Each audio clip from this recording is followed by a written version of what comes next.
Rev up your engines!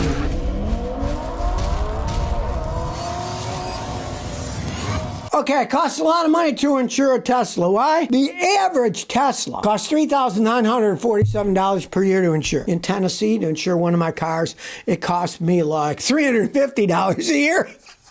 But you start wondering, because if you go to the higher end ones like the Model S, $4,956, you're almost $5,000. Now, why is it more expensive? Well, for various reasons. And a lot of people, if they don't understand it, you better do a little research before you buy. Numero uno, they cost a lot of money to repair when they get wrecked because they have big electric batteries on the bottom of the car for weight distribution and various other things. You get in a wreck, if that bottom gets damaged, the battery gets even dented, the insurance companies have to replace the battery because it's a danger, a fire danger. What if it shorts out because the metal's bent and it's touching battery cells?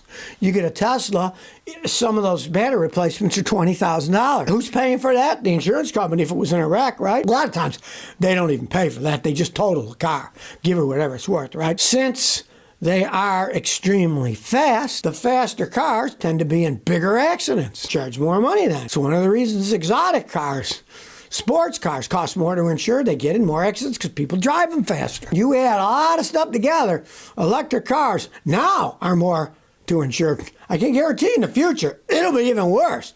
If there ends up being millions of them on the American road, guess what? Your insurance rates are going to be going up the wazoo. They weigh more because of the battery. So when they hit something, there's more mass. They're going to do more damage to the other people's cars that your company's going to have to pay for. So everybody tells you, we're going to save money with electric cars. No, we aren't. We're going to be paying it through the nose. Not to even include the price of electricity, which is already starting to rise. They're going to have to make more generating stations and more transmission lines and everything else to get the electricity to charge your electric car, right? It doesn't exist now. That's going to cost a fortune. Who do you think's paying for it? We, the consumers. It won't be cheap filling up your electric car with electricity in the future if there's millions of them because they'll just start jacking that up. And what are you going to do? Generate your own electricity? Yeah. Just price what solar panels and stuff cost and you'll think, gee, do I really want to spend $100,000, have my own electric producing company? I can buy a lot of electricity for $100,000, right? And then I don't have to fix them when they break because it's them making the electricity, not me. So think about that before you buy an electric car. Well, I was reading an article in the New York Post, and I have to agree with it. The headline was, UAW strike shows the big three automakers are already in the scrapyard because they try to say, the big three, American, Chrysler, Ford, and GM. Well, to begin with, Chrysler isn't American anymore. Fiat owned them, which is Italian. Now Stellantis, which is still a European company, right? So they're not even included as American. You might as well say the big two, right? And they're not big anymore. Now, Chrysler, of course, is part of Stellantis, so you got to include all of Stellantis. But even so, as Stellantis, it's not even the top 150 companies in the United States. Now, it is larger than GM. It's worth $50 billion. GM's only worth $33 billion, but it's only half the size of Starbucks, drinking coffee, right? And less valuable than the company that makes Monster energy drinks. So,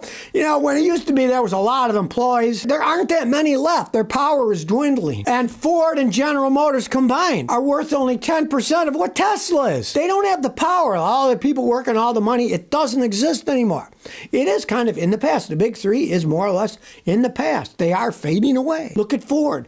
They had more recalls than anybody else. The year before and this year, they're still leading in most recalls of problems making them. They're screwed up companies. And what are most of them doing? They're moving their production down to Mexico as we speak. Chrysler stuff's in Mexico. GM and Ford pulling stuff to Mexico. As I said in the New York Post, and I quote, among the U.S. factories that produce the most cars and trucks, as opposed to the ones that produce the most headlines, most are owned by non-U.S. companies and operate in right-to-work states. The unions don't have the power that they used to have. Everything's changing. You can forget the big three. Look at this. The number one car factory in the United States for making stuff is Tesla's in California. Number two is Toyota in Kentucky. Number three is BMW in South Carolina. Number four is Toyota in Princeton. And finally, number five is Ford, making their Super Duty trucks in the right-to-work state of Kentucky, where unions don't have any power. As the unions fade away, so do what you would call them, the big three, aren't that big anymore, right? The products they make don't hold up all that much. I had a guy the other day come over here. He was driving a Honda.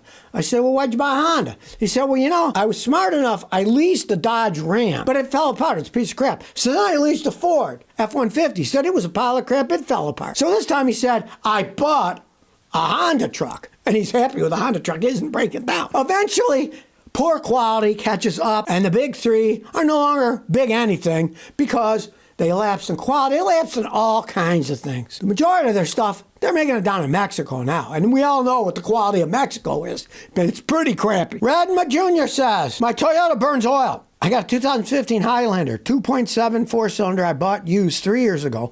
Burns half a quart of oil after 2,000 miles. Is there an additive I can use to keep it from burning? You're burning half a quart every 2,000 miles. Not outrageously, but it's burning oil, okay? First thing, get the PCV valve. They don't cost much, $15, $18. Change the PCV valve. I got a video to show you how to change it. Watch my videos on YouTube. Comes off, snaps on, snaps back in, right? They don't cost much. Get one. And get one at the Toyota dealer. Don't buy a cheap one like at AutoZone or O'Reilly's because those are Chinese crap and sometimes they don't work. Get one at the dealer. If that solves it, great. You got a cheap fix. If it doesn't, unfortunately, you bought the vehicle used. The previous owner, if the PCV doesn't fix, the previous owner didn't change the oil enough and now your piston rings are worn. And there's nothing you can do about that except add oil as it burns out. This is why I tell people, don't listen to any of the crap the companies give you. Change your oil and filter every 5,000 miles. Use full synthetic oil and use a high-quality oil filter, synthetic oil filter. Then you won't have such a problem.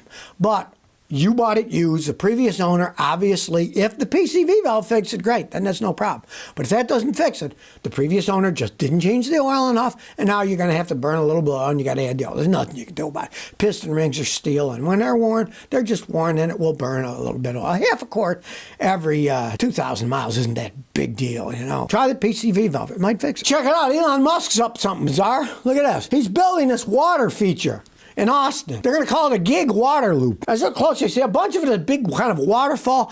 I think Elon took a trip to Houston, and they have this giant water wall in the Galleria area. It's beautiful. It's a big round thing, and it's up in the air, and the water comes down. You walk inside, right? I guess he saw that and thought he'd one-up him. And in Austin, he's going to build this giant water feature around his little headquarters in Austin, Texas. Now, if he knows anything about Austin, it's a semi-arid, almost desert climate. So throwing water out all over the place, maybe not such a smart idea. Have it flowing on the top and little waterfalls going on. But, you know, with old Elon, you never know what the guy's going to be up to. But that's what an artist rendition is of this interesting looking park with walkways and all this stuff, right? I guess the guy's got so much money, what? He can do whatever he wants, right?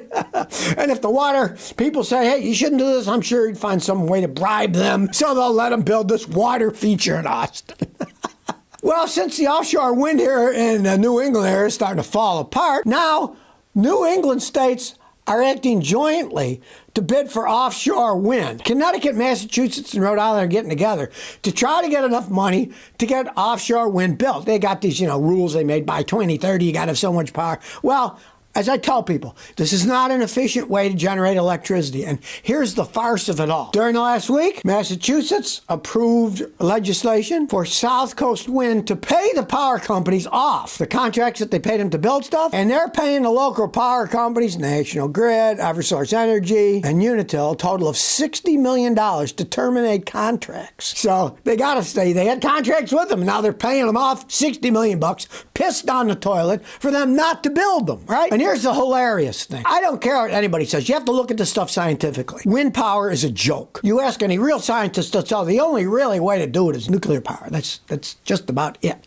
Because, listen to this. Rhode Island is seeking 1,000 megawatts of offshore wind by 2033. They're planning 1,000 megawatts. That's 1,000 megawatts. You might think, 1,000 megawatts. Look at all the power. And that's what they're planning. Now what might happen, what they want to plan, 1,000 megawatts, right? Okay, now how much power does Rhode Island use? They use 7,700 gigawatts of electricity. And they want to have 1,200 megawatts by 2033. 1,000 megawatts is 1 gigawatt.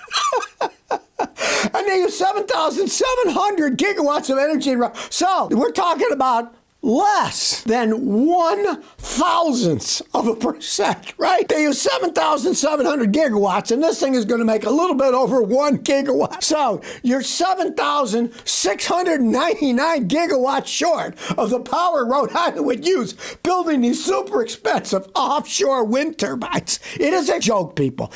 When I read this, I couldn't help but laugh. They said, well, we're going to have 1,000 megawatts by 2033. Since a gigawatt is 1,000 megawatts, do the math, like I said. It's less than 1/1000th of the power used.